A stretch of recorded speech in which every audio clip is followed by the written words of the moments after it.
Hello Daily Drafters and welcome back to the channel for today's Daily Draft. Today's draft will have an interesting format.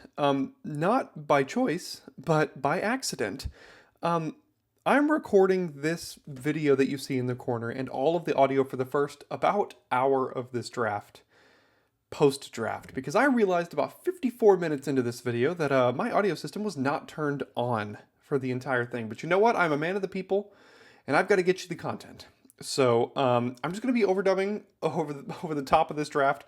Uh, Spoiler: we're taking Breeding Champion in this first pack. And I'm just going to go ahead and basically be like watching a video with you all and commenting on it afterward and talking about all the mistakes I notice about myself in the past. But basically, what I'm saying here as we get into this draft is that Voldaron, Thrillseeker, and Judith are pretty good cards, but in my opinion, they're not good reasons to get into the worst color of the format, which is red, which is why I took the Preening Champion here. And you know what? I instantly reserved that next Preening Champion because, yeah, it's the best card in this pack regardless of color, and it goes very well with our first Preening Champion. So now keep in mind that all of the background audio and the little game actions and all that kind of stuff are also not going to be in this first hour or so. There's going to be a moment that you'll see about 54 minutes in where I'm like, oh, I turn over here and I hit the record button. I'm like, uh-oh. Yeah, audio wasn't recording. So you'll see that moment. But until then, I'll lead you there. So we get another pack here. And Realmbreaker the Invasion Tree is a rare that isn't very good. So we're going to take the best card in this pack with Final Flourish. It's a removal spell, and it also gives us outs to be in the best deck in the format, which is blue-black. So when in doubt, just take the best cards in each pack, which is where we're at right now. So we go ahead and slam Final Flourish here.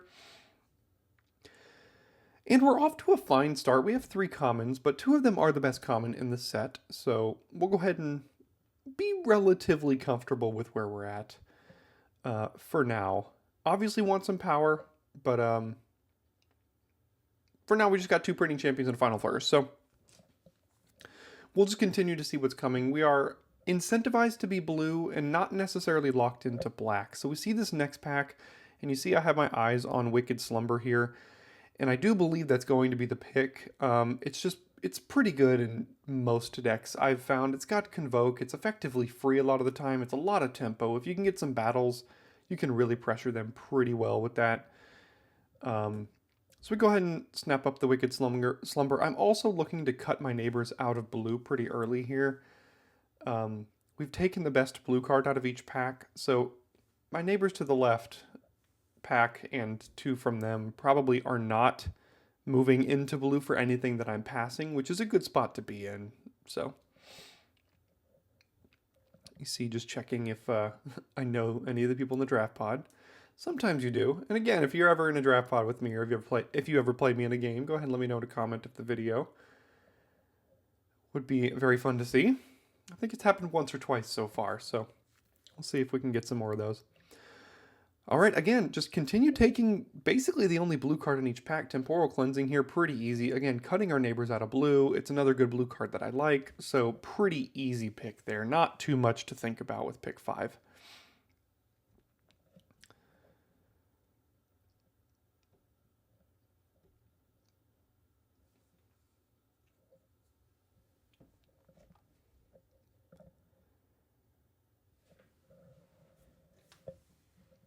Taking a while to get around the table here, but can't do anything about that. So we'll just let our neighbors take their time.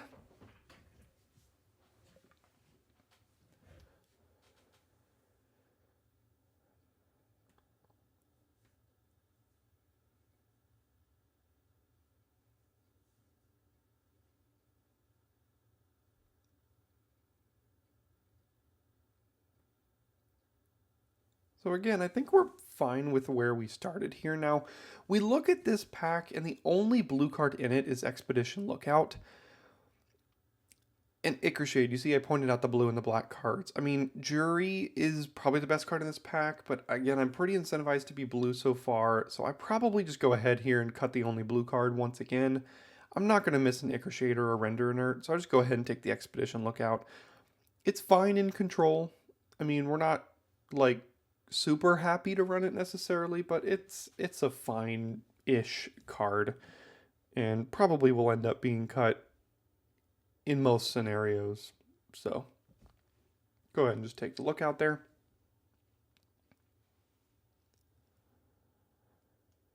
And now we have an issue because there are no blue cards left in pick 7. So I think I'm going to go ahead and take the Angelic Intervention here, which is the best card in this pack. I'm also noting that there's a lot of green, so potentially have to move into green. Again, pick 8, no blue cards. So I'm getting a little bit worried at this point. I think I just pointed over to the left side, basically saying like maybe we can fill out blue in pack 2, because again, I'm cutting blue from my neighbors. I'm not expecting my neighbors to the left to be in blue here. So I'm hoping to fill it out in pack 2 when they're passing to me. And then we're really going to see what's up here once things start to wheel and what colors are coming back around after an entire turn around the table. And for the third straight pack, no blue. So I likely go with the Cosmic Hunger here, because again, it's kind of like equivalent of Final Flourish and Angelic Intervention, but in green. And we have outs to kind of be any one of those 3 colors as a support color if we can force our way into the blue deck here. So go ahead and take the Cosmic Hunger there. And again, that's been 3 packs with no blue cards in them. So taking note of that. Okay, we do have a blue card here. But I also noticed the Chomping Kavu, which is, in my opinion, the best card in the pack. And I'm thinking green is pretty open at this point. Okay, now again, no blue, so I probably just go ahead and take this Herd Beast. And at this point, I'm thinking that blue-green might be the deck that's open for us, or at least green. And then we can pair that with the several good blue cards we already have. So that's where I'm sitting so far.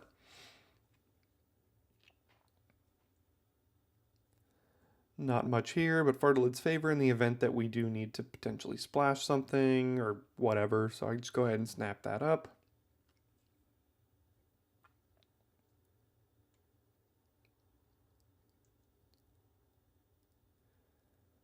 Storm the Seacore Wield. Okay, so, I mean, this is a pretty good card in some green decks. So I go ahead and take it here. And again, thinking green might be open for us. Placid Rottentail and a Swamp. So what can we find in pack 2 but Yorion Sky Nomad? Companion time it is. There's a Preening Champion, there's an Invasion of Pyrulia, there's a Tandem Takedown, but there is a Yorion, and that's what I'm doing, and I'm looking to run 60 card pile of Yorion here. Now, this is a really interesting pack. I'm interested to see my thoughts on it looking back, because my mind right now is going, I want to companion Yorion. Now, if I companion Yorion, I can't take a lot of fixing because I need to play basically all but 6 cards that I draft effectively. Invasion of Amonkhet is the best card in this pack. Right now, I'm towing the line between blue-black and blue-green. My thought is, I'm 100% to play Afara's Dispersal here. But I'm not 100% to play Invasion of Amonkhet. And if I end up going blue-green and I don't pick up fixing, I can't play that Amonkhet, and then Yorion becomes tougher to companion. So I actually take the Afara's Dispersal here. Potentially wrongly. I know how good Invasion of Amonkhet is, but I really value having Yorion in the companion zone, and I think Afara's Dispersal gives me the best chance to do that. Looking back, I think I'd defend that pick. It's a tough one, though. Alright, there's a Temporal Cleansing for us. I didn't even notice that Invasion of Tolvada last time, but again, I'm looking for blue and green cards effectively at this point, and that's about it, because I'm going to companion Yorion. That's what my thought is right now. So you even see me moving the black cards to the sideboard here, pointing out that I could play Fertilid's Favor if I need to, and basically locking in blue-green Yorion here. So that is pretty much the direction you'll see me take for the rest of this draft, trying to pick up any card that is blue or green that can go into this deck so we can fit 60 cards here.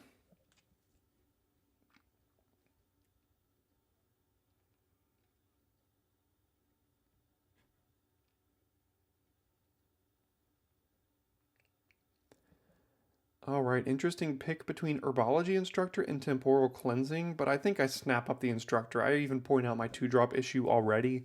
We have 3 cleansings if we take that one, so I just go ahead and take the Herbology Instructor as a pretty good 2-drop for the deck. And yeah, again, even kind of flirt with bringing in the Fertilid's Favor again. Okay, pretty much only card for us here is Knotvold Hermit. I point out the Omen Hawker, but we'd really, and I'm actually looking right now for incubate stuff and things that Omen Hawker can use its mana for, and unfortunately don't find much. So I just go ahead and take the Knotvold Hermit here. I get very excited about Invasion of Pyrulia, and then I see the weird masterpiece that is Emoti over there, and it's early enough to take an Emoti here that I think we can make some good use out of it. So I do want that Invasion of Pyrulia. I'm looking at it right now, but I'm going to go ahead and take this Emoti and see if we can pick up a couple 6-drops to help out the deck and the power level of the deck. Mutagen Connoisseur, Wary Thespian, and then I see the Avara's Dispersal. So we're going ahead and taking Avara's Dispersal pick 7, not particularly close. Now we see Chomping Kavu, Converter Beast, Eyes of Gitaxias, and you're going to see me switch the views here to check out my curve. And I noticed that many 4-drops, so I'm like, oh, I have to take the 3. I can't really take another 4-drop this early in the draft, and we are on the wheel, and we see Invasion of Pyrulia wheel. I even pointed out pick 9, which is outstanding for us. So we're going to snap that up.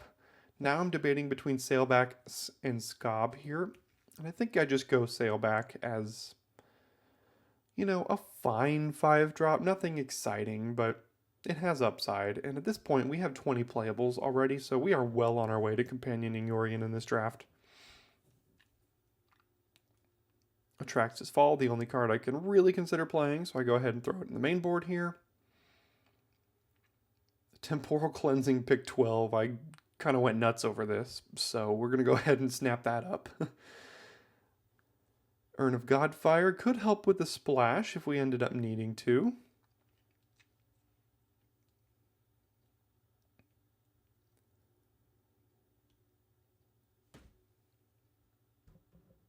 And again, we've got 24 playables already, so we're well on our way. Seed of Hope can make the deck if we need it to, so we will be companioning here. You gotta love these companions. I absolutely love them in Limited. I hope they print more at some point for more limited sets. They've been a blast. I hope you're having as much fun with them as I have been.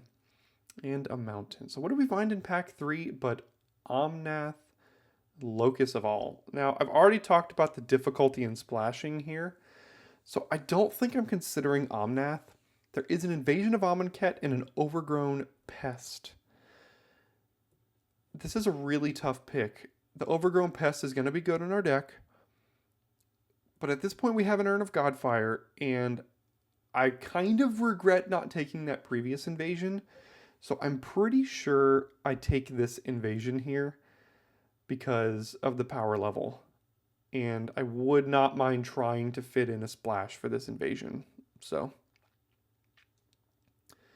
gonna go ahead and take the Invasion of Amonkhet as power. And then in order to facilitate that splash, I just snap up a Jungle Hollow.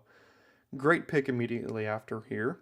There's Meeting of Minds and Stasis Field, but the Jungle Hollow to help facilitate that splash of the invasion is going to go a long way for us here. And speaking of splashing black, we've got Zamon and Dina. 3 mana 3/4 can drain and then sack creatures to draw cards and put lands down. And I figure if I'm splashing 1 black pip, why not 2? So I go ahead and slam Zamon and Dina here. And now we've got a lot of options between Portent Tracker, Tetsuko, Mutagen Connoisseur, and Cyber Cryptomancer. Portent Tracker, if we had a Blighted Burgeoning already, I probably would have taken it here, but we don't. We don't really have great combos with it. Mutagen Connoisseur is not really anything you have to prioritize, even in blue-green. Cyber Cryptomancer, we don't have great creatures to be protecting, so that's why I land on Tetsuko here. It's just a generically decent card.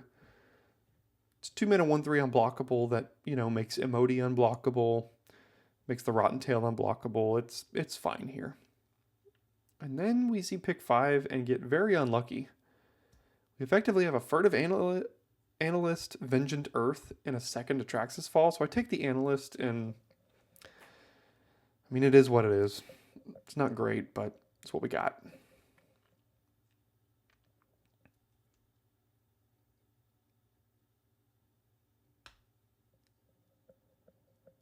Again, well on our way to companioning Yorion. We've already got 30 cards, and we just need 3 more in our last picks here. So I think we'll be able to make that work.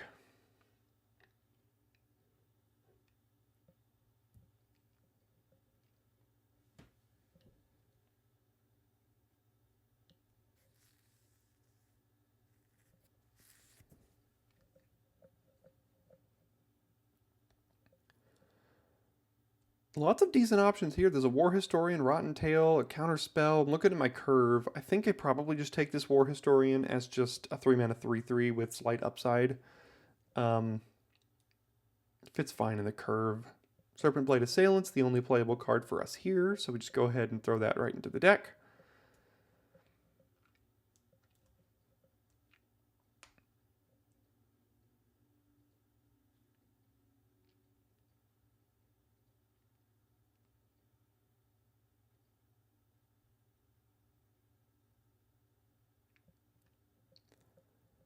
Now Placid Rotten Tail is effectively the only playable card, so we grab that too.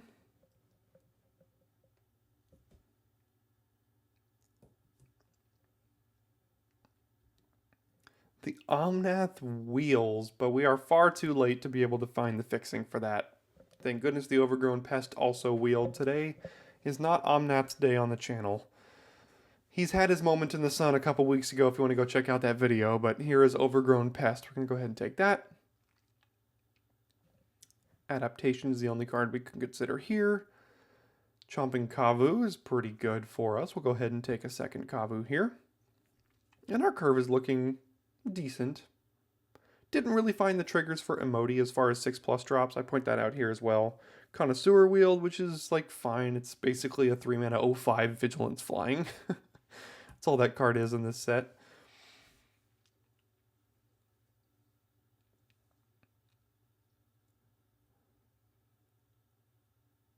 Vengeant Earth, because I don't need a second Atraxis Fall, a third Rotten Tail, maybe, who knows.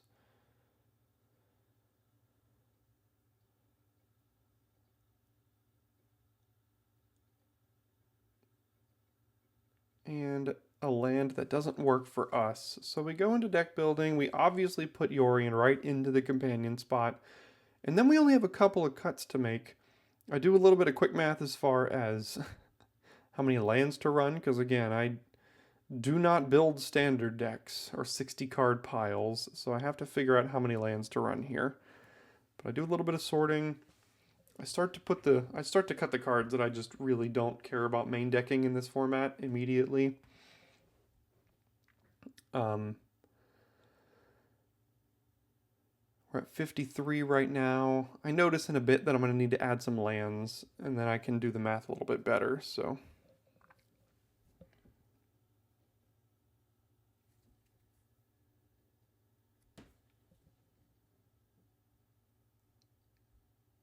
Pointing out that I basically like most of the rest of my cards. Now I'm putting everything to the side here that I would consider cuttable.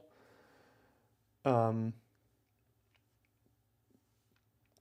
then seeing how much of these I'm going to need to cut. I point out that the Furtive Analyst could be pretty good if we don't find our black sources in time or need to pitch those two black cards because we can't cast them, so I actually leave it in the deck. I go ahead and cut the Combat Trick and the Atraxis Fall.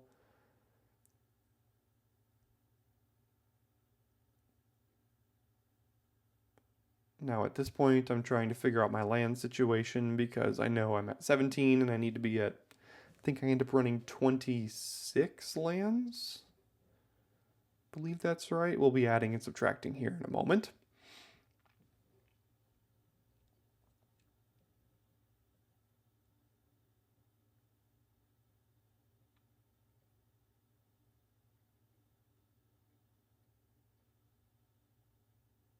Yeah, settled on 26 here. I believe I adjust the colors a little bit here in a moment, which means that leaves us with just one cut.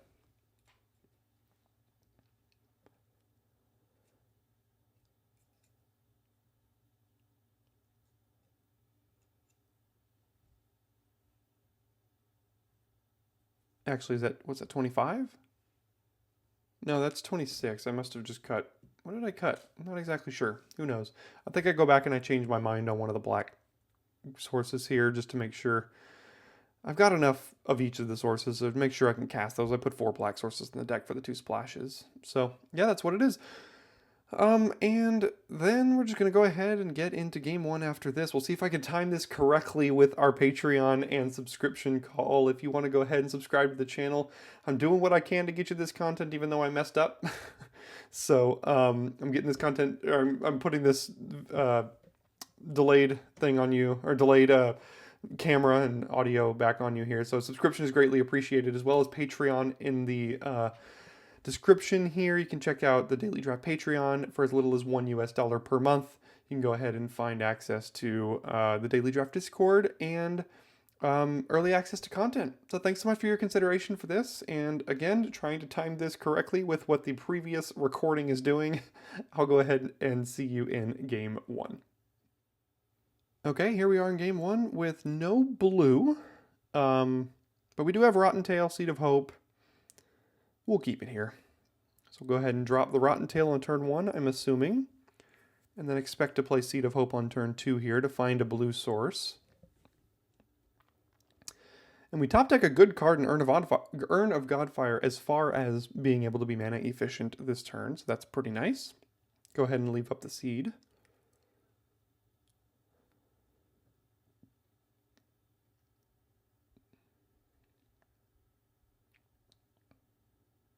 Playing against red-white, they do have priority. I'm expecting, and we do find the blue. So now we're off to the races.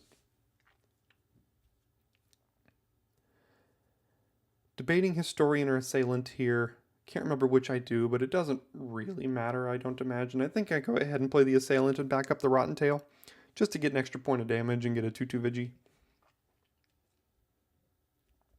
So I'm pointing out they have potential volcanic spite mana here.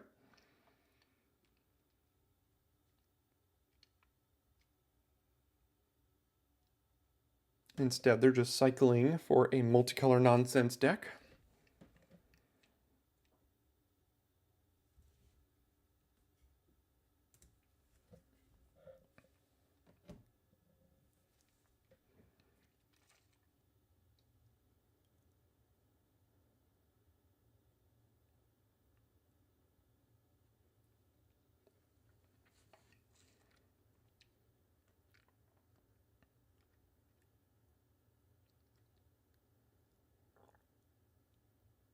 Okay, they play their forest, and I do believe they kill one of our creatures here. Could be wrong on that, can't exactly remember. We'll just wait and see what they do.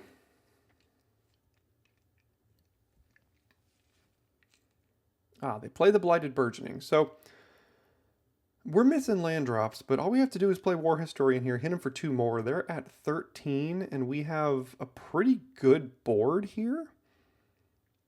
I mean, like, we're threatening a good amount of damage right now, so they have to have something good. I'm pointing out that if they just, like, play a land, play a 5-drop, we can Cleansing it, hit them for another 7, down to 6, and then they're pretty much dead. So let's see what they do here.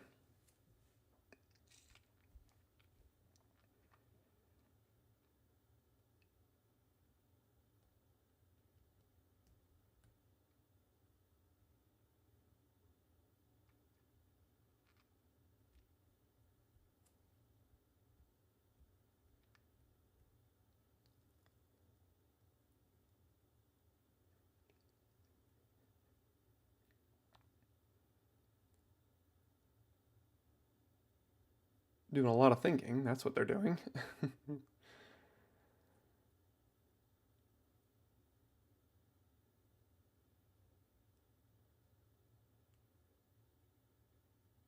And they do play a random 5-drop.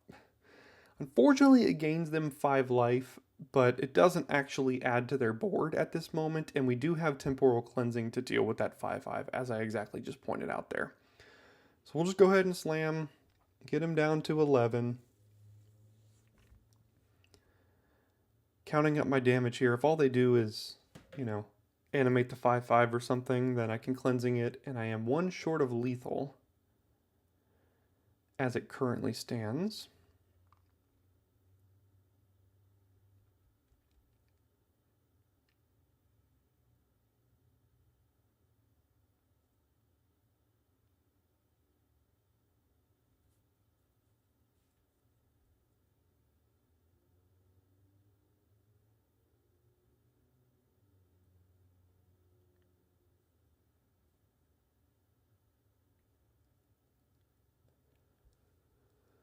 They do have the Spite in hand, and they get rid of the Death Toucher, assumingly because that's probably the one that can deal with their 5/5 the best. They do animate the 5/5, and do still have priority with one green, which is interesting, but if we draw a land here, we should just be off to the races. There's the Seed of Hope. So they've now gained 7 life this game. So that's annoying. They would be well and truly dead had it not been for that life gain.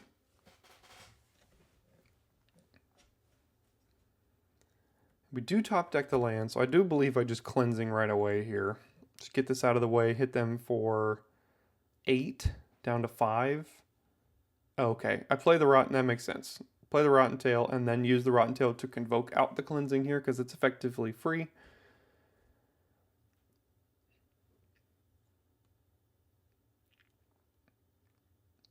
Look at me. Look at old me being clean. Tight plays here. when current me is not even thinking about that stuff. It's late here, and I wasn't expecting to do another hour of commentary, so, you know, it is what it is. So they drop another Skyline, gain another 5 life. I point out they've gained 12 life this game. They have another 5/5. And unfortunately, that blocks our whole board. So I'm pretty sure all I do here is play the Kavu, back up potentially a Rotten Tail, and then smash with everything. Because at this point, we have to try to race. We have enough creatures to try to race, so I'm counting some things up. Do that, smash, they'll block the 3/3. They'll take another 7 and go to 3. So, again, they've gained 12 life, but they are now at 3, and we have plenty of threats here.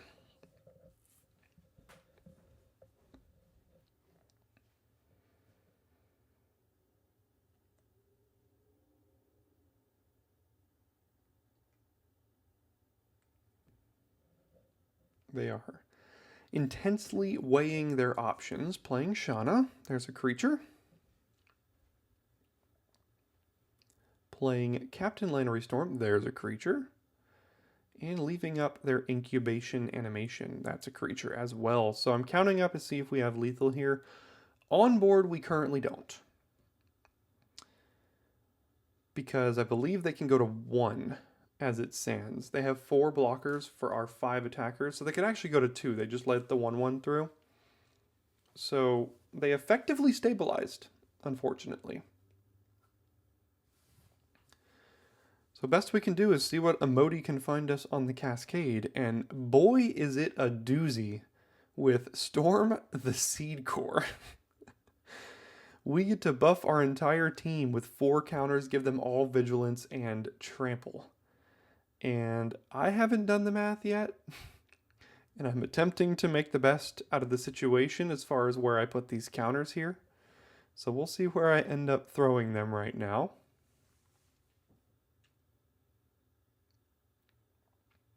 Still just trying to count up lethal in some sort of way. I figure with an extra counters and our entire team getting trampled, there's probably lethal here somewhere.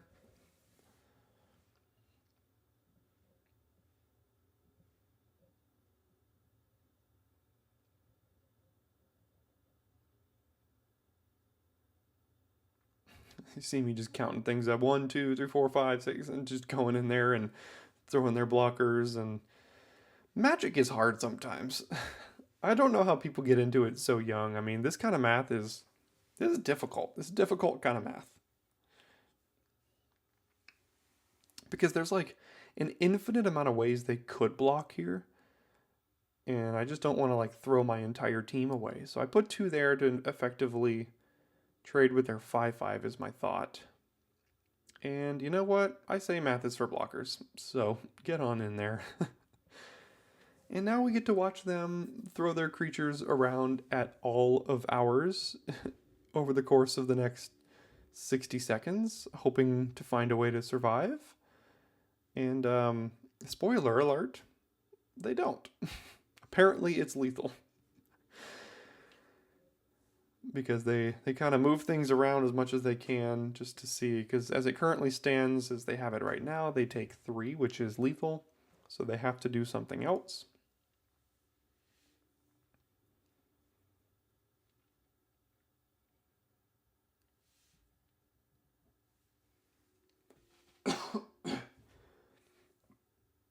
As they do notice now.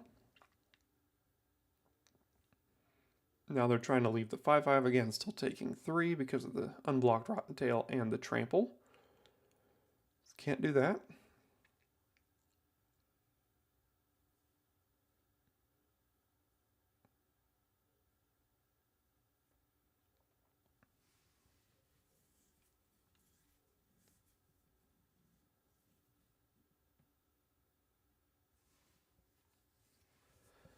Can't do that either, although that's what they decide on, and it does eventually kill them. So thank you, Emoti, with that Storm the Seed Core Cascade. What a top deck.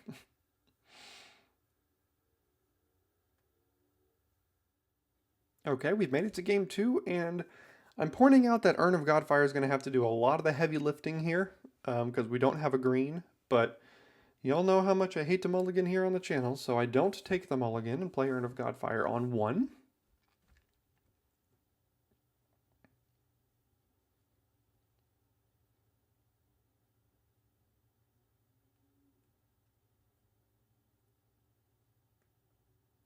Draw a double green card, which is really not great news for us. So gonna have to get bailed out here. 2 1/1s. Now we draw our splash. All we can do is put Yorion into hand.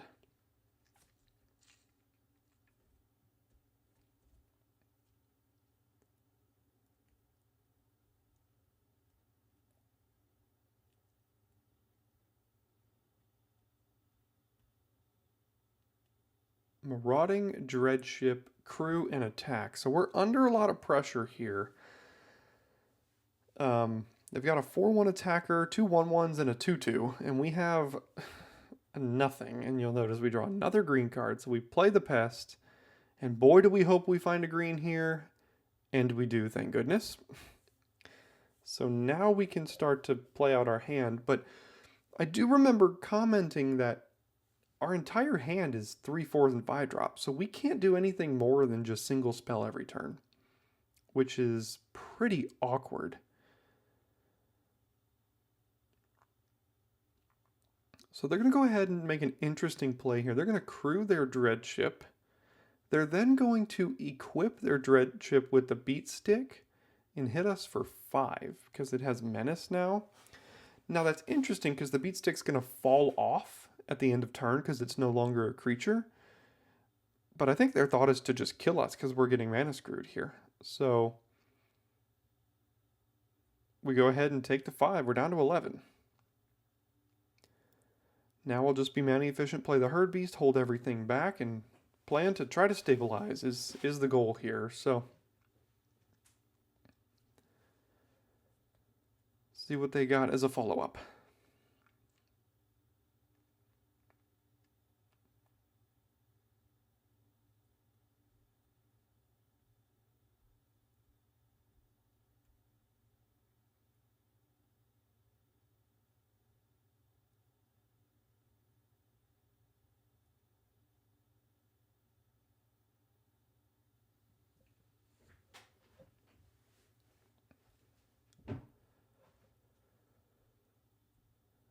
Thinking is the follow-up. There's been a lot of thinking in these games. That's for sure. And again, sorry for the silence without the background game music and all that kind of stuff, and also me not talking forever. I just talked for an hour and then recorded the remainder of the video, and then have to talk for another hour, so a lot of talking. Okay, so they steal our Herd Beast. They're trying to get us dead real quick here. So they're going to also crew their dreadship, and we have to trade with that because we're already taking 5 from the herd beast. So go down to 6 here. And now we see if they have a way to sacrifice this herd beast, because that's the natural progression when you use Furnace Rains.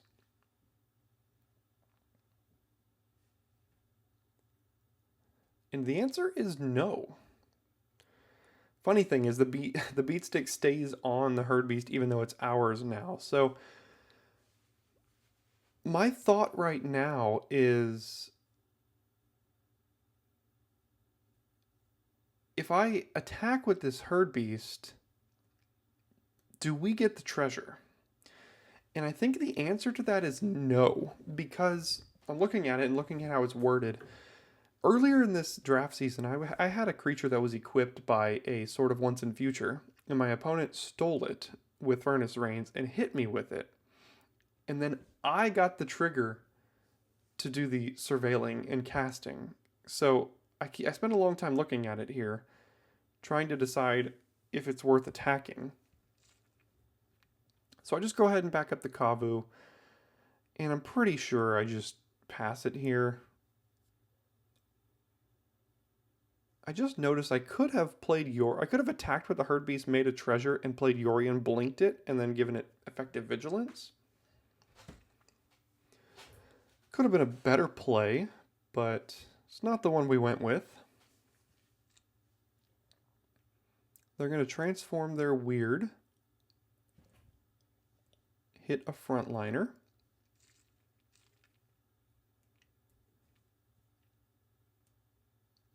And then likely go ahead and re-equip this beat stick on their creature, so it's no longer on a creature that we control, which is what they do here.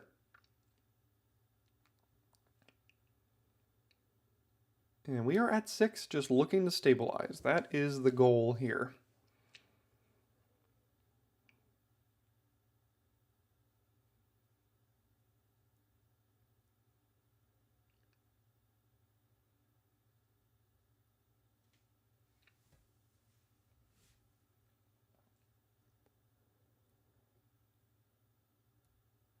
They get a little overzealous with attacking and then pull them back. A little bit of a misclick, but they're fine. Pass it back to us. Another dispersal is pretty good, so I go ahead and just play the connoisseur here, hold up both dispersals, still have Yorion in hand, trying to hold up a removal for as long as I can until I feel very safe. Still don't quite feel super safe yet, so I just hold up double dispersal here. And if I remember looking back, it was a great call because I do believe they go for lethal on this turn, and we're gonna be able to get close to blowing them out. So let's see how they go ahead and go about that.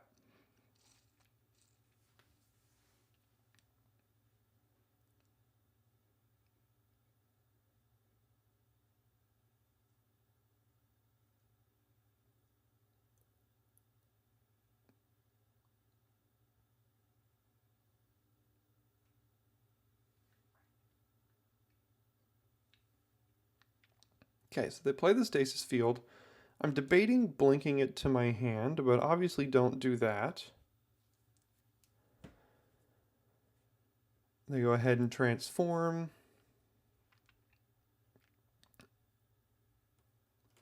And then they smash. And obviously this can't mean good news for me. So I go ahead and I eat the 3/3. I forget it has menace for a moment. So eat the 3/3, bounce the 2/2, bounce the 1/1, and right now we're taking 4. Although I'm planning on dispersaling the frontliner here. So we go ahead and lock in those blocks.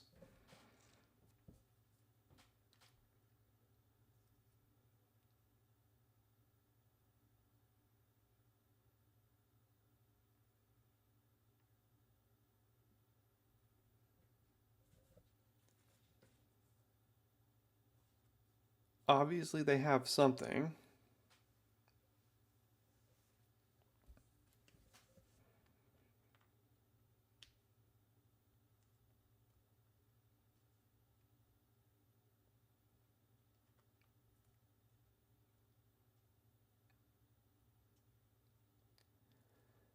Burning Sun's Fury is the play. So they're trying to kill our Kavu, and also they have lethal right now. So 3 plus what's going to be 3 over there. So we're definitely dispersing either the frontliner or the 1/1.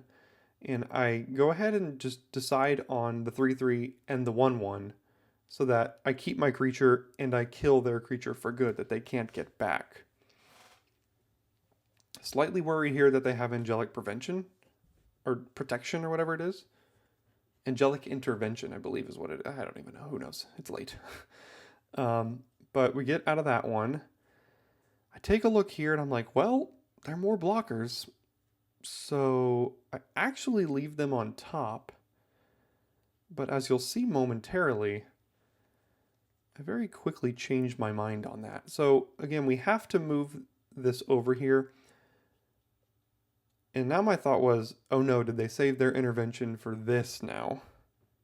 Because now this is lethal. And you can even see me hovering over good game because I got worried.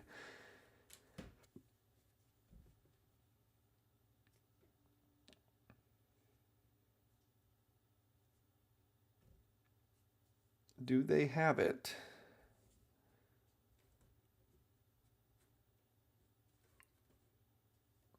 I feel like if they had it, they would have ran it out. Okay, it did resolve. I hover over done, but then I think, are these actually good? Like, what am I doing next turn? If I keep lookout on top, I'm casting Yorion, right? I even count my mana, and I'm like, well, I think I can just do better. So if I'm not mistaken, I throw both of these into the graveyard here.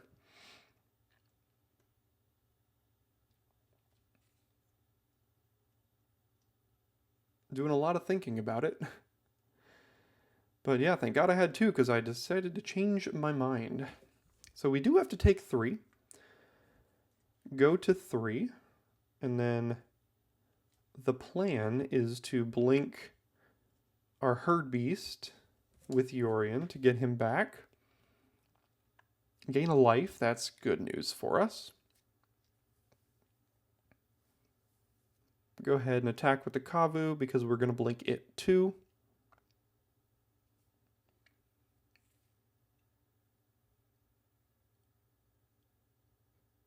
Go ahead and blink those 2, and the other 2 don't matter if we blink them or not.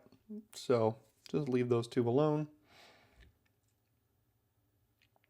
Bring them back and go ahead and back up on the Connoisseur now. So it is actually a relevant creature. And currently slotted to take 1 damage if nothing else changes. So we're okay on that front. We might have stabilized.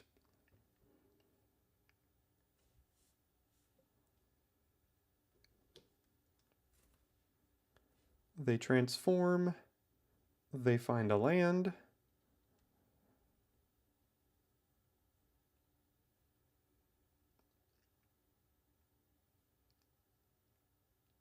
And they pass it back. So we got a little lucky there. So now what we can do is we can start to put the pressure on them. So we can cast Storm the Seed Core here.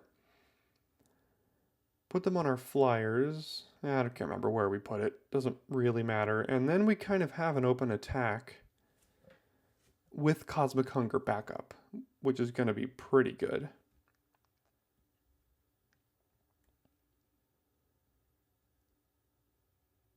So go ahead and make my flyer a little bit bigger.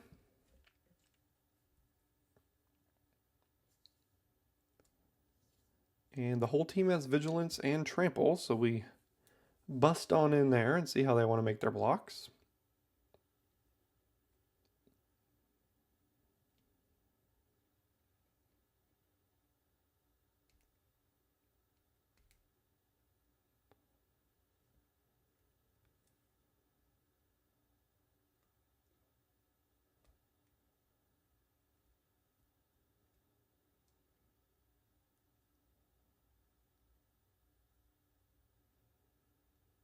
They certainly do a lot of thinking about it, as is the theme of this draft. And they choose to triple block the Herd Beast, which is fine with me because they're getting rid of all 3 of their creatures. So they don't really have the threats to kill us anymore, is the thought.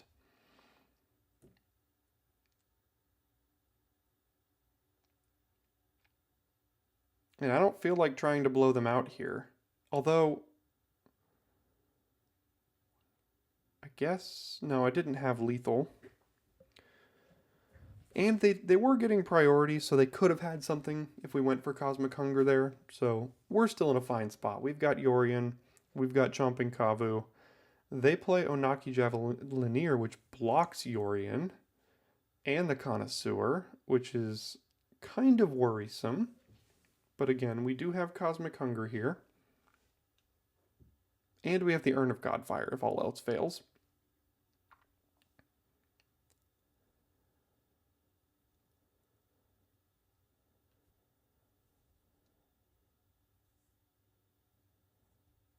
So as they move to pass the turn here, I'm trying to think of 3 mana answers that they could have to a 4/5.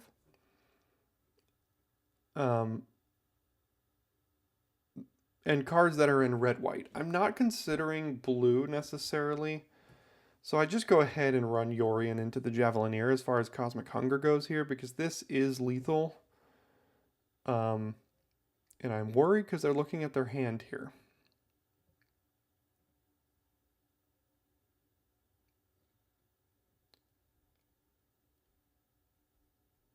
Change the equation to counter it.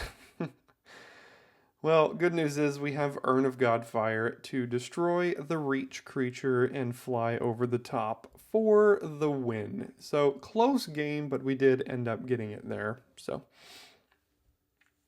tough one, but we are good to go.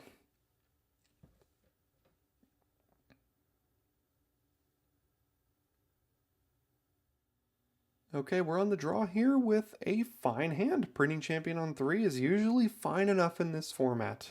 So just going to go ahead and keep off of the back of a Printing Champion on 3 here.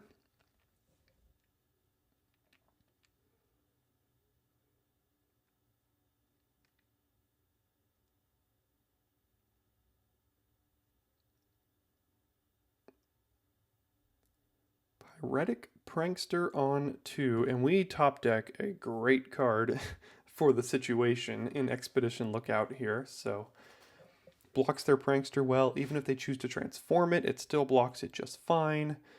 Instead, they play Marauding Dreadship. And let's see if they crew. I can't remember exactly.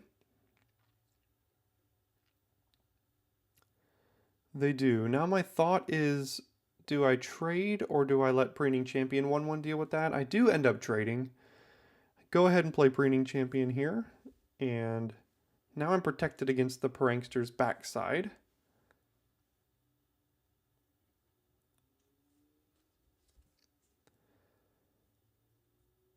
To current self's relief, we are approaching the moment in which I realize the audio has been off, so you will get past me back here very soon, but I will spend a couple more minutes with you in the moment.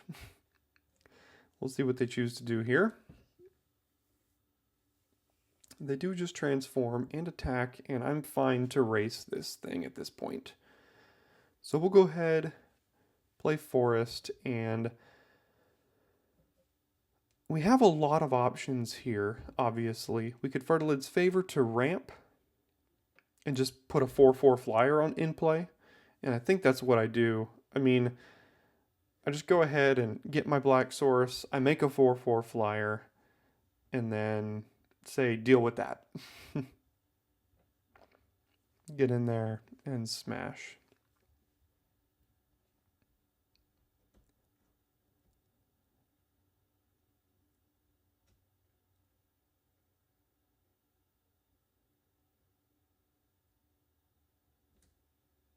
All right, and this looks to be just about the exact moment here that I have discovered that the audio is off. You can't see me, I've covered up the camera previously, and I'm furiously looking over and seeing that the lights are not in fact on when I thought they were.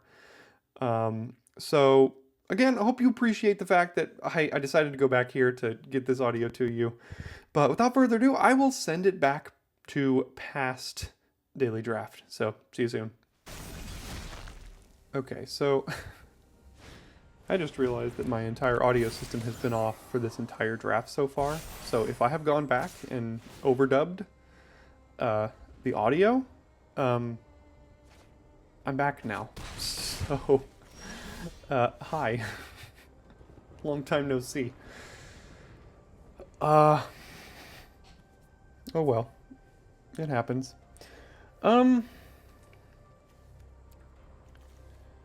Chomping Kavu, not Vold Hermit. I'd like to hold up Dispersal for one of these things, potentially, so if we just do this.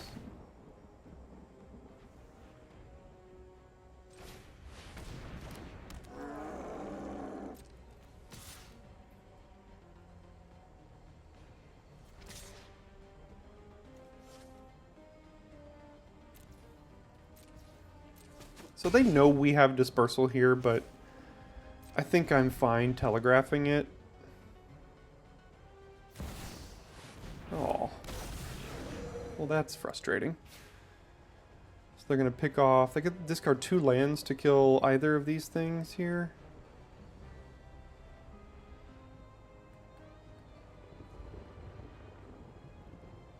They could also discard 1 land to kill this, which would make the Goremonger do pretty good work on the board. Ah, 2 lands. Dang. Well, sometimes they have the 3-color bomb, huh?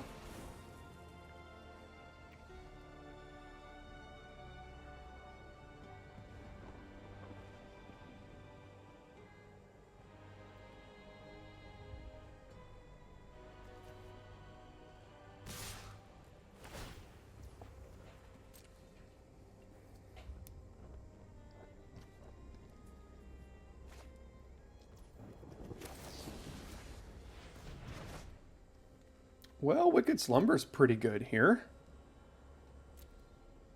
Cosmic Hunger is fine. I don't know if it's actually that good. Take the Wicked Slumber, though. Kind of have to trade.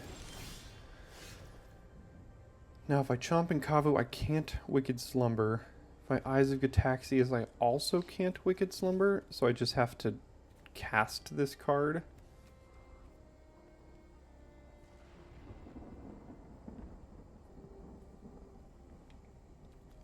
I can Urn of Godfire, though.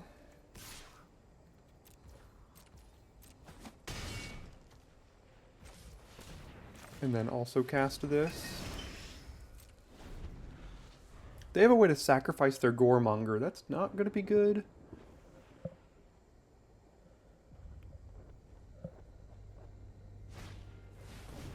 Invasion of Mercadia, okay.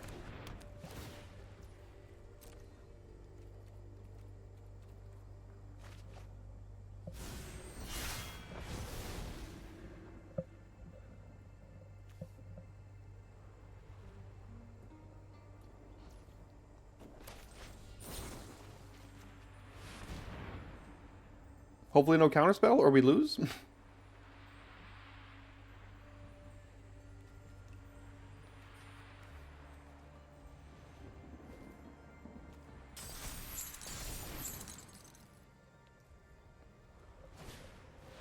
Thrashing Frontliner. Alright, well we win next turn with Preening Champion.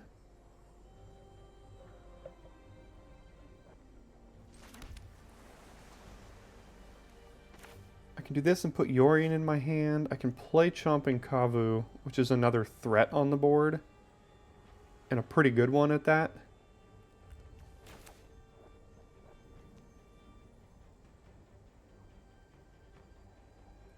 Yeah, I think this is just a good enough threat that I'm just going to play it here.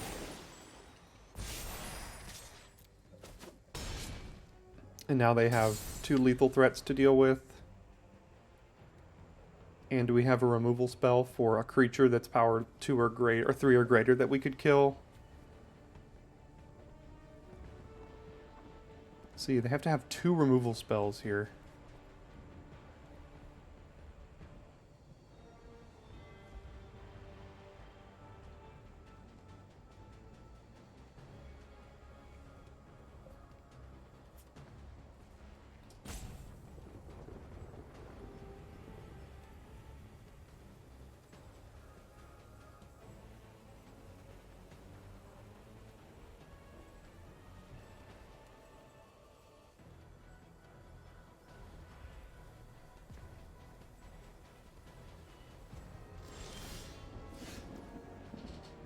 Interesting. Alright, well that's tough, because they still have to have 2 removal spells, which they could, and if they do, we're not dead on the backswing, technically.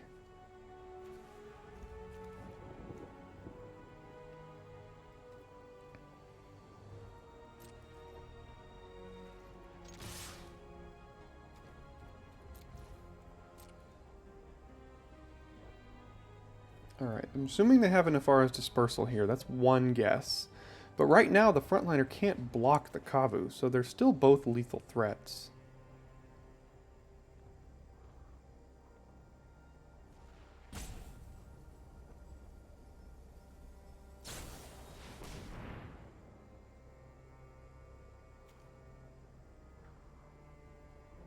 I see what you did. Okay, so if I kill the Goremonger, I have to sacrifice a creature.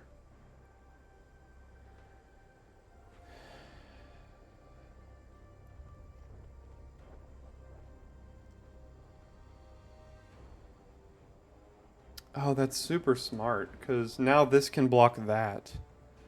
So if I let this happen, this will block, this will chump that. I could kill that. This can chump that next turn and then still trade. The question is, do they have something else here? If I kill this and they have Dispersal, I lose. If I kill this and they have no removal spell that can deal with this, I win. If I kill this, I still lose if they have a removal. So either I go for it and they have removal and I lose, or I go for it, they don't have removal and I win. And it's probably just Aphara's Dispersal that they could have in hand. I can't think of anything else. Like, the Volcanic Spite wouldn't kill either of these right now. So, you know what? Go big or go home, right?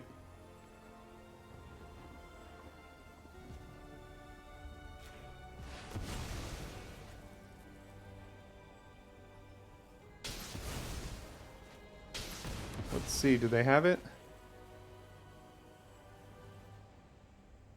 Ah, nice. Took the risk, it paid off. Definitely a risk there, but it did pay off for us, so good news in the end for the home team. Alright, we go first with a fine hand here. Rotten Tail, no turn 2, and then Pest on 3, and then we've got some Convoke stuff, so I think it's alright. Slightly awkward in the sequencing of the tap land here, but we do have all of our colors. I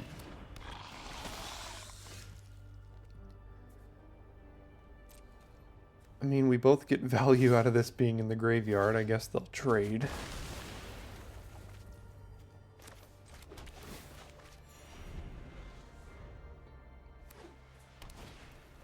Gift of Completion. I always love having Temporal Cleansing in this format. Just see it deals with these things so cleanly. Ooh, Invasion of Amonkhet. Hello. Yeah, you're pretty good.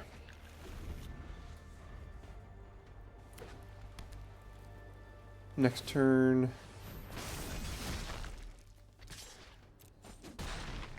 We can do that and incubate. Okay.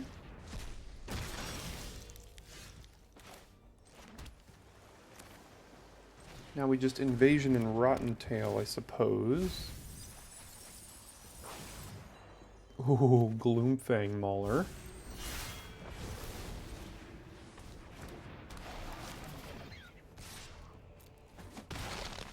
They knew we had that in hand. So I'm not sure why they attacked, but they did, so. Okay, trying to race hard here.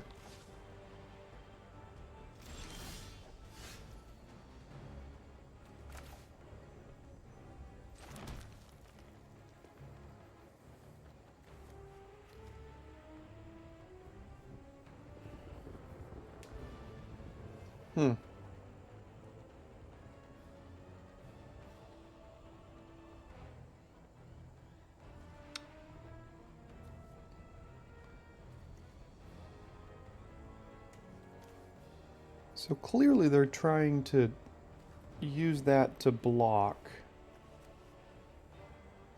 I could attack both and then Wicked Slumber once they animate this.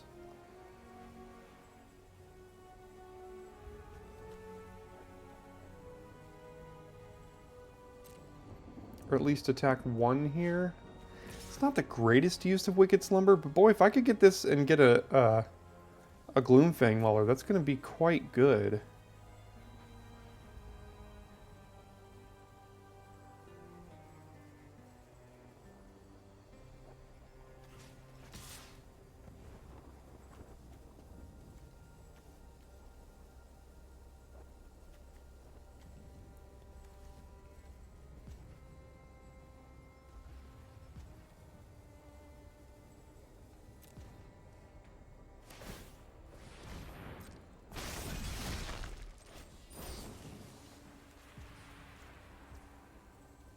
There's nothing else we're doing with our mana here. So you may as well just pay it all. See if they have a response. They have the protect. Okay. That's fine.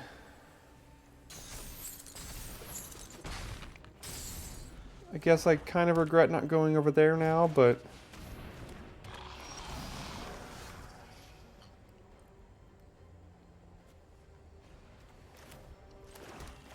I can force a chump.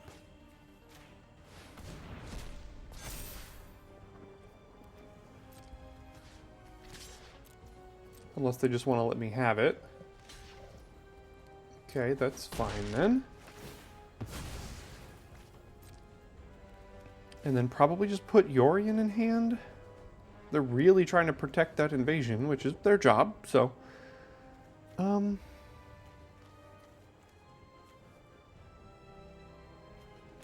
I would just go ahead and put Yorion in hand here.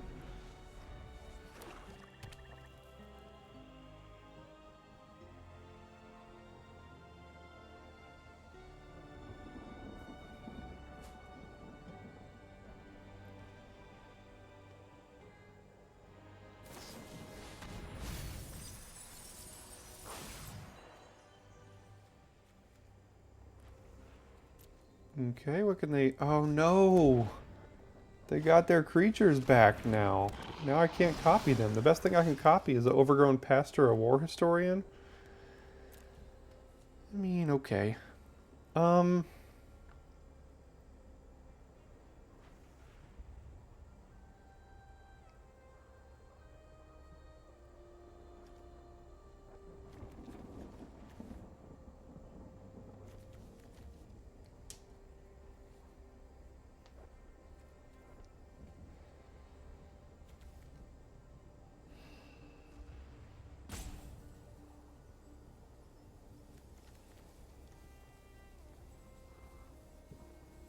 So many options. I know they're getting a Gloomfang Mauler. I hope they back up one of these two so I can just still cleanly deal with it.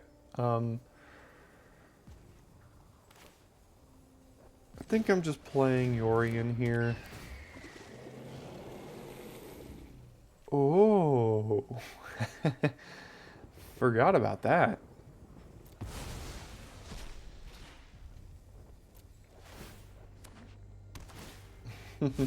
Okay.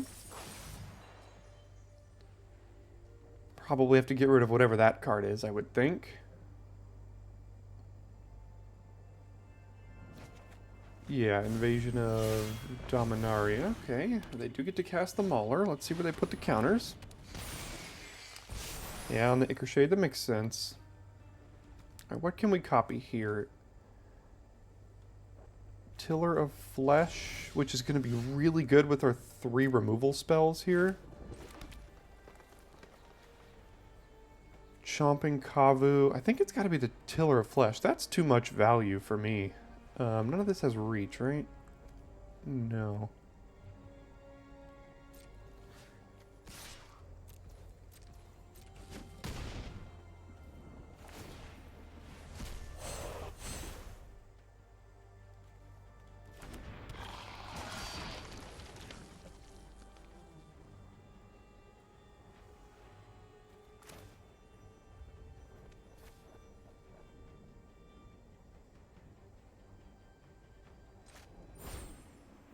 Let's get this incubate train going here.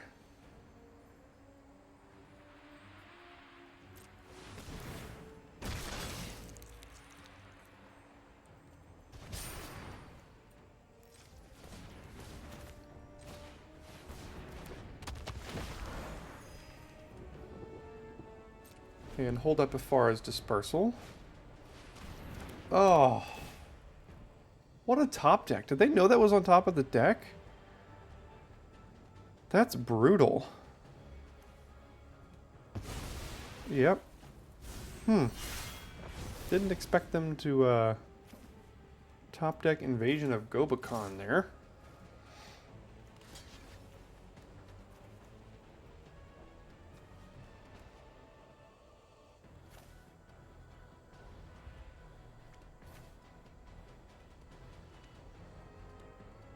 That's tough. Do I kill the Tiller of Flesh to protect that thing? Because we still have 2 more spells that can incubate 2 again.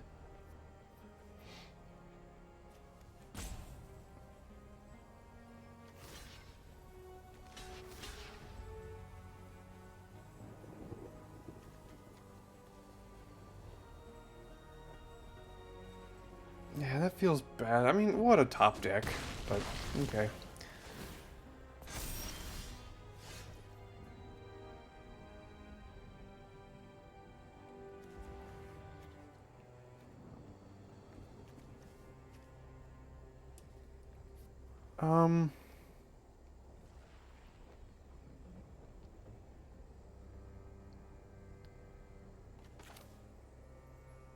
So we play Tetsuko, we animate this, it's 4 mana, and then we use cleansing on the Ichor Shade here.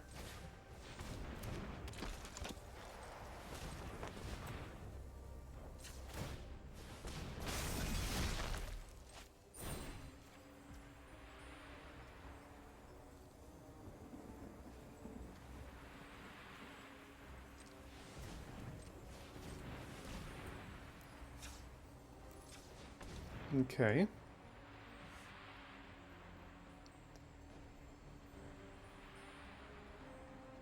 They probably can't keep it second from the top, I wouldn't think. Yeah.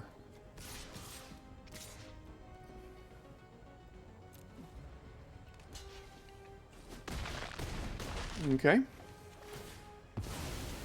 Hopefully no top? They didn't tell me. Oh, well. By not putting it in their graveyard, they've kept it on top, and what a top deck it was.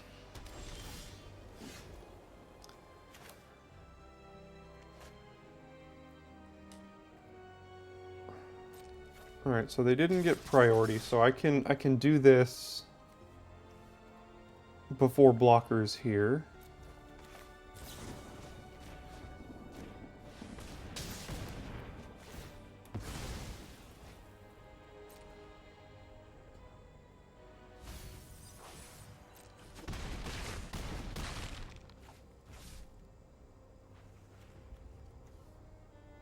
Now, you know what? They're in Sunfall and Invasion of Fiora colors here, so I'm just not going to play the Herd Beast. I can protect one of my own creatures with Dispersal. Okay, so they didn't have it, but they're playing both of the colors in which the best Wraths of the format are in, so there's no use in just playing out a random extra 7th lethal creature there. Okay, so the hand is slow again, but I still think keep worthy with... Don't play Ichor Drinker, come on. Okay, so I'm going to play Forest because I don't want them to get tipped off to the fact that I have a Dispersal in hand when they attack with this thing. 1-drop, 2-drop, yep.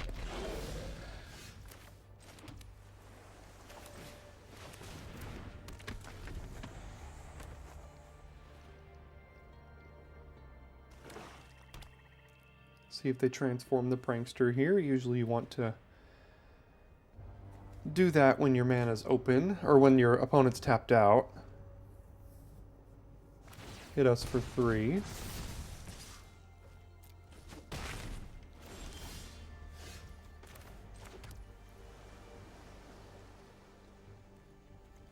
I can Cosmic Hunger and Dispersal this, but that doesn't seem great.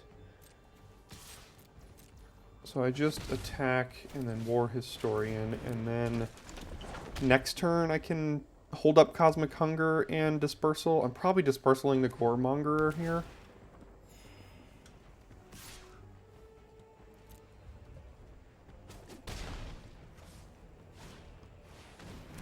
Another one. And still a black up. Interesting.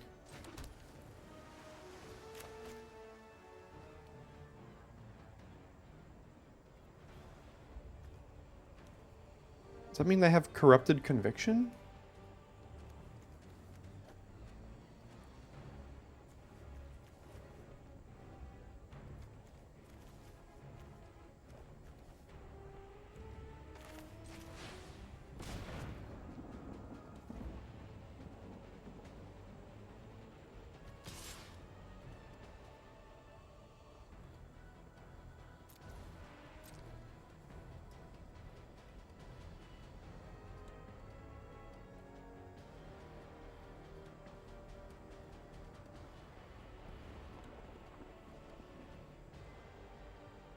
Block sack with the Drinker and Conviction here?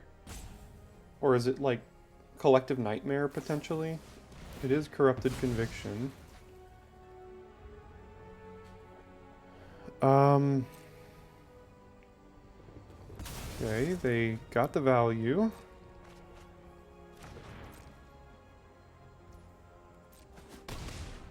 They now know we have Dispersal in hand. One of them... Oh, it didn't. Oh, God. So they're going to put that on the Acre Drinker. And that means I have to do this, then.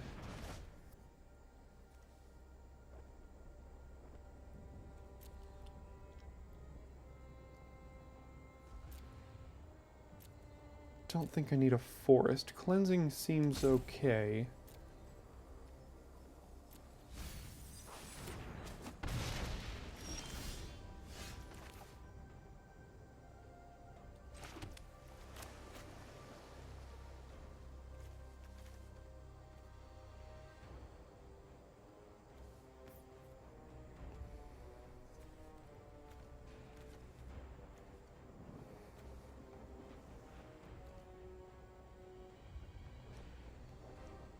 I can play Yorion, but then I can't do anything else. I would like to Yorion Cosmic Hunger down the Archpriest here, but I think I have to do this. Unfortunately. And I don't think attack. This is no longer a race we win.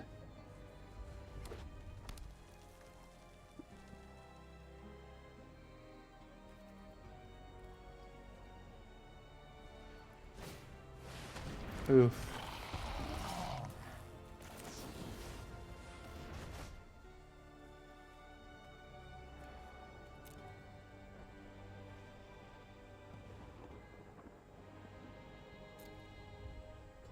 Definitely don't need that. Rotten Tail is good to get Zamon and Dina down. I mean, Fertilid's Favor. What are we doing next turn? Next turn they're dropping this, putting it here, and we're blocking with War Historian. So we're keeping this back. And I'm probably playing Yorion next turn.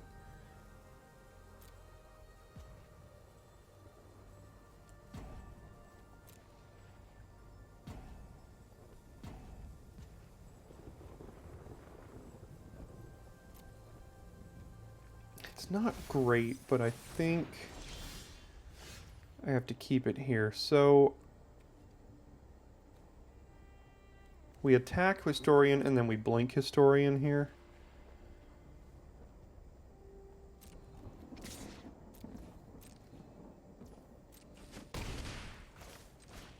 And then we see if Shadows is the play.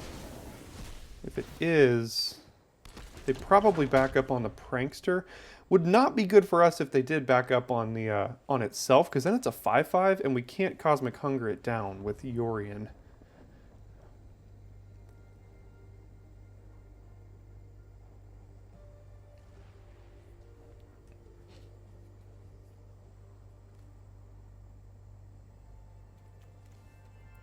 A green off the top would actually be quite good, because we could favor and Cosmic Hunger, even if they put it on itself here, so...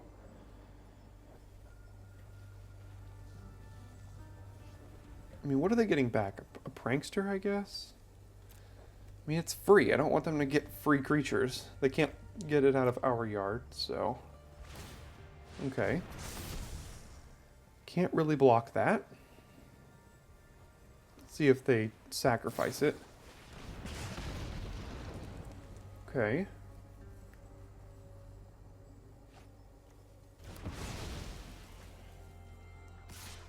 Still can't block.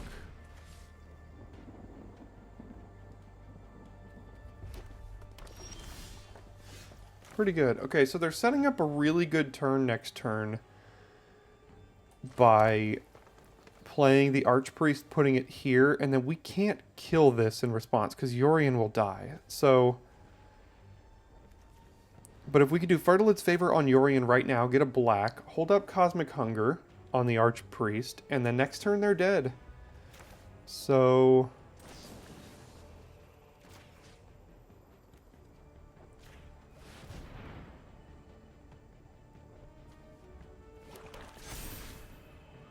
because of the Rotten Tail activation. So, go ahead and get in there. What else could they get out of their yard? Just another Prankster, which we don't care about. Now, if they sacrifice this somehow, then we're in trouble. But if it's just Archpriest, that's 5 of their 7 mana, so they could have 3 more. We know they have an Archpriest and an Ichor Drinker, potentially. Oh, they're going for the win.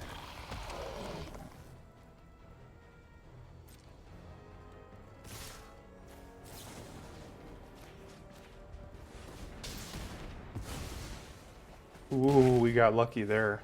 What do you have for one? Oh, it's another Ichor Drinker, which we still win because of the Rotten Tail. Ooh, tough game there, but we got it.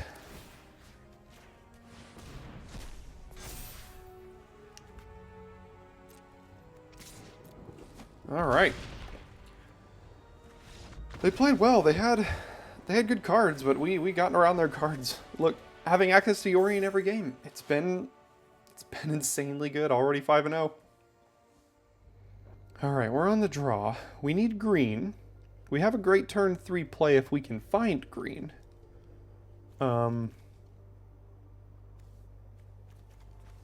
We have like 3 turns to find it. We'll be fine, right? We'll be fine. Oh no. We won't be fine.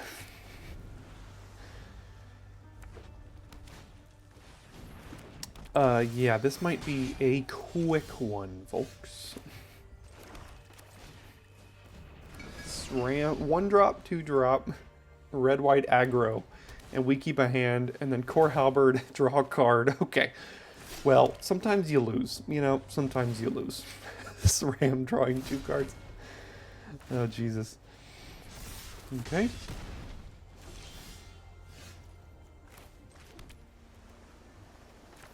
You know, we can just sit here and kind of stare at our hand. In the dark, in this format, which is relatively slow, I'm fine keeping this hand, but obviously it's going to backfire here because we're dead, basically. I mean...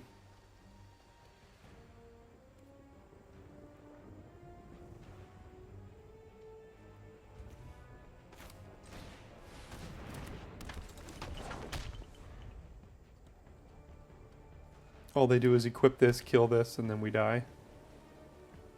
It's got Menace, too.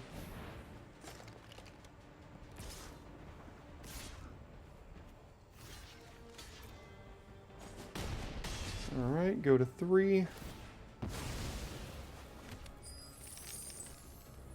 They still have Menace. Go to 0.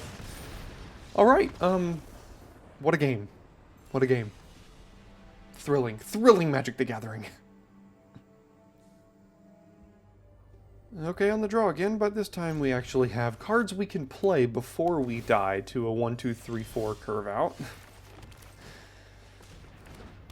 I don't understand how people go 7-0, like, ever. Like, all it takes is one of those games in a draft to just be like, well, 7-0 wasn't happening today. I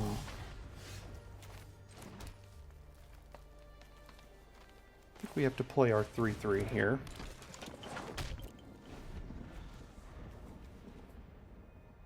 Just in the event that we have a potential block.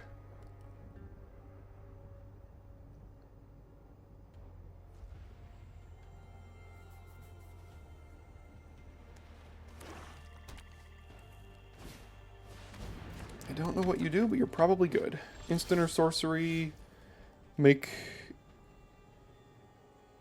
Oh, okay, so like cascade... Okay, okay. So I can Pest and Seed of Hope. I can not Vold Hermit. Hermit seems okay for now. They get to make Ragavan or kind of cascade into cheaper instants and sorceries in their hand. Woo! Had a sneeze there. Alright. Okay. Okay. Well, now we die.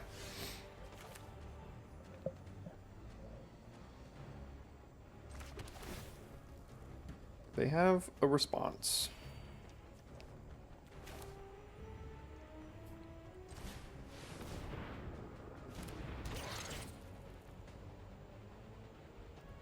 You gotta love it. I mean... If they have a combat trick, they have a combat trick. I don't know. We have to try to race here. We're dealing with 8 points in the air. We do have Storm the Seed Core, so that could help us close out a game. We just have to hope they don't have responses to it. Glissa. Agar, Baral, and Karizev, Zephyrsinger, and Glissa are the 3 cards they've played this... Or the 4 cards they played on curve this game.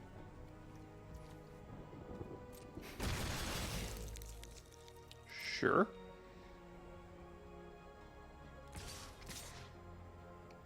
Does that have Death Touch too? No, not quite. Pretty darn close though. Do I block the Agar or do I try to save it?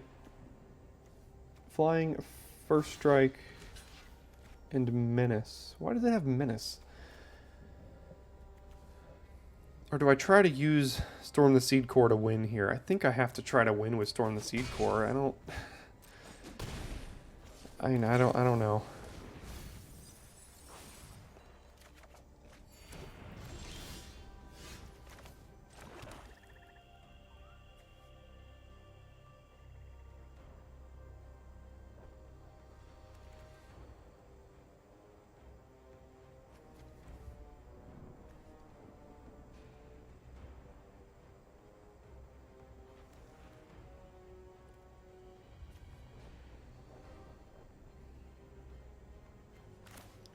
We just play Bonded Herd Beast and lose to a hodgepodge of blue, red, green, and black mythics all on curve. Or, I mean, uncommon, rare, rare, rare.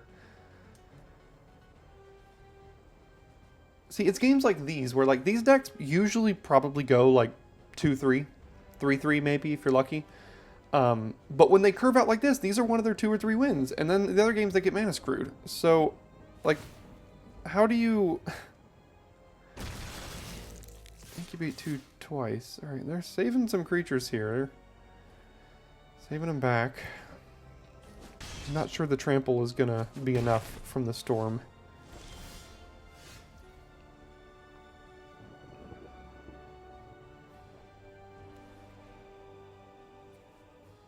Because they have an endless army of 2/2s.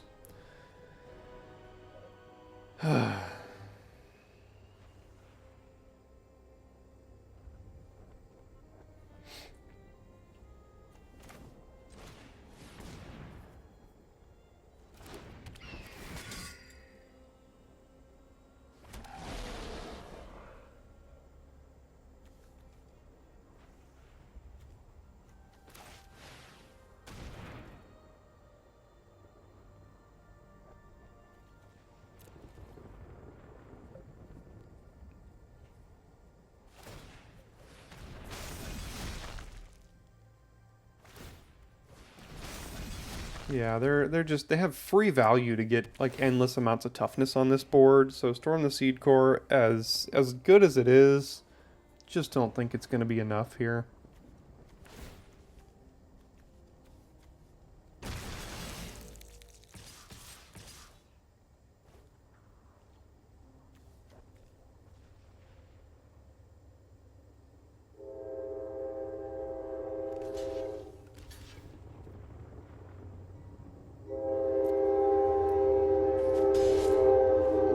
There's the train.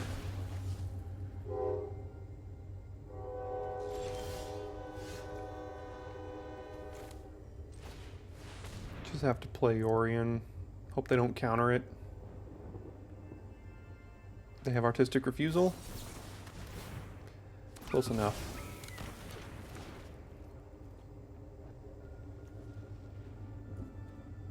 Yep. I mean, it's hard to beat that many rares in a row.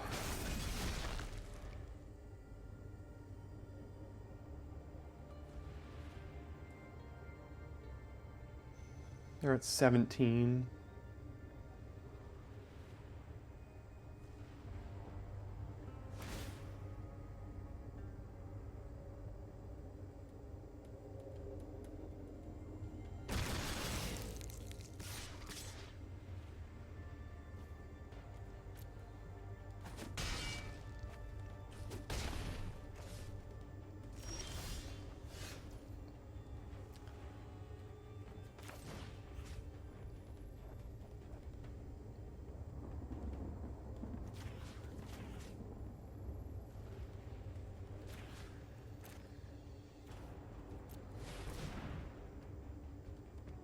They still have access to a bunch more here, so I don't know, man.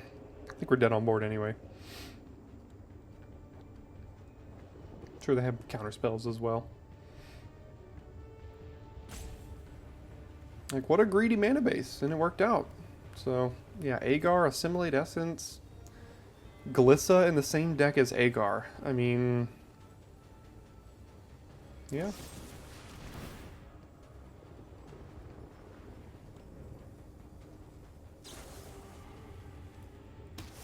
Alright, let's see if we can get back here. 5-0 to 5-2. Let's try to rally.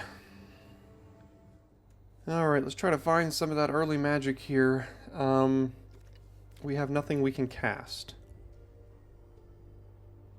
Obviously, a blue makes this hand very good. And we can draw creatures out of it. I hate mulliganing. We've already lost one game to a mulligan. Maybe we lose another one. I don't know, it's all frustrating. Pest goes a long way in helping us find a potential blue.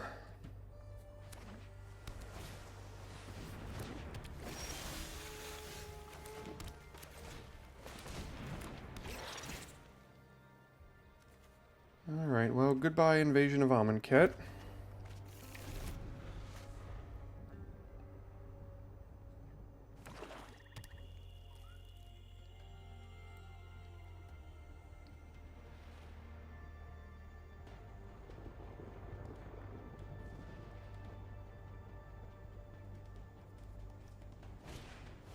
Preening, Champion, and Aerialist. Alright, so now we lose to Flyers.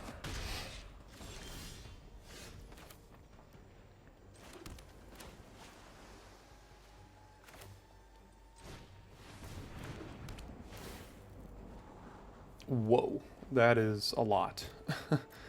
Don't think we need you.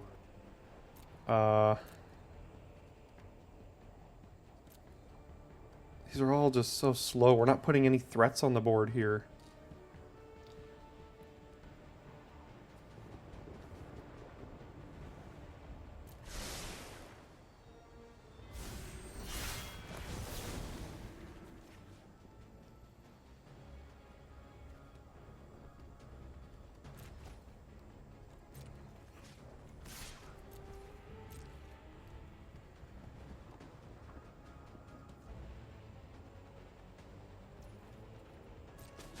Now the question is, do we see if they go for the Aerialist transformation? Or do we just like get rid of this Preening Champion right now? think I'll let them untap. Could be wrong. I don't think they're going for the transformation here. They know we could have Cosmic Hunger.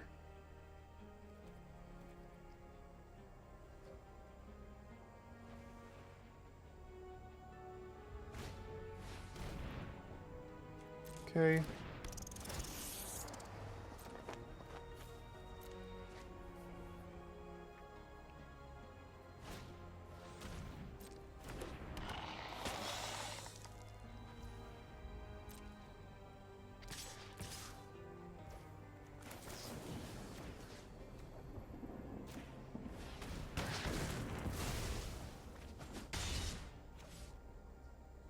Singular blue.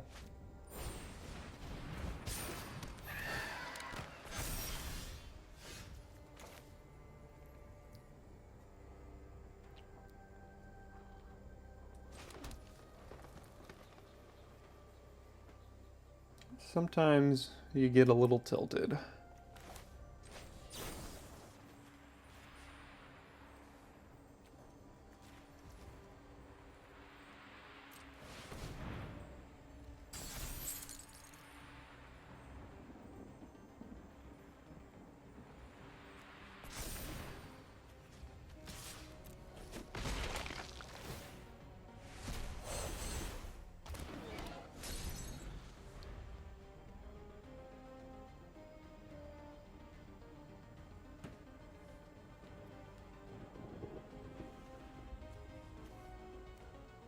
Probably have Final Flourish in hand that they can pay the ward and also have plenty of things to sacrifice here. That is my expectation.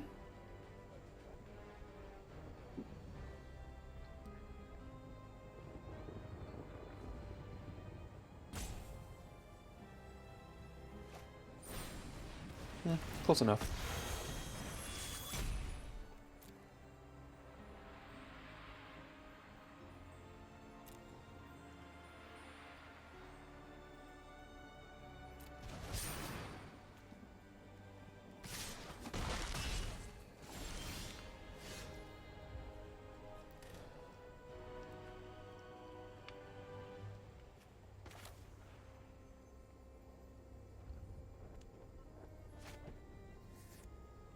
$13 to $21.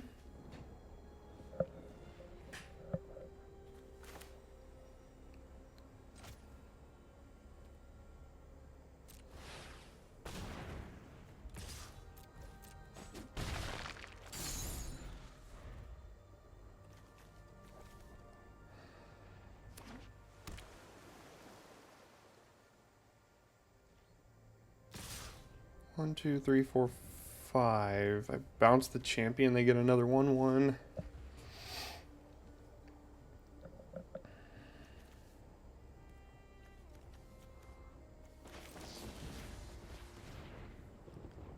Should have probably just bounced the 1/1. I don't think this is good anymore, and you certainly aren't good.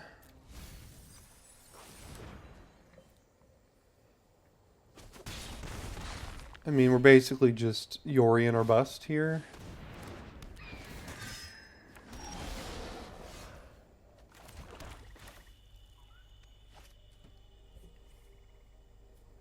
Can't even cast Yorion.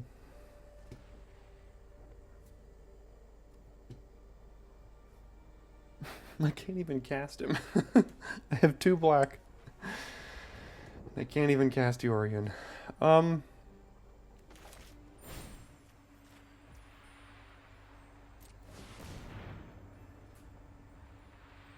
And we're dead next turn now.